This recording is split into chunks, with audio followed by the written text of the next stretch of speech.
Hát a vártaknak megfelelően. Tudtuk, hogy a Siófok egy stabil MB3-as csapat, mi viszont egy teljesen átalakult kerettel vágtunk neki a felkészülésnek, és hát egy útnak az elején tartunk. Körülbelül azt a képet kaptam a mérkőzés során, amire számítottam is. Megyei első osztályra készülünk.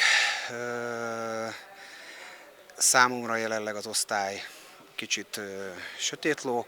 Én úgy gondolom, hogy a mezőny közepében lehet talán a realitás.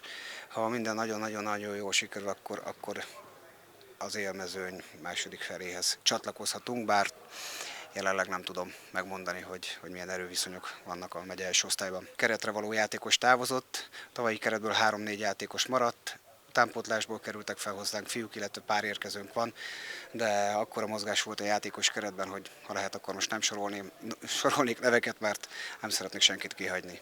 Az első fél időben a hazai csapat szervezetten védekezett, jól lezárta a területeket, nehezen kerültünk gólhelyzetig, körülményesen lassan játszottunk. A második fél időben már sikerült kialakítani gólhelyzeteket, ezeknek egy részét értékesíteni, így összességében a győzelmünk úgy gondolom, hogy továbbjutásunk megérdemelt volt. Szerdán második forduló következik a hazai pályán az MTK ellen. Bizakodóak vagyunk, reméljük, hogy sikerül pontokat szereznünk.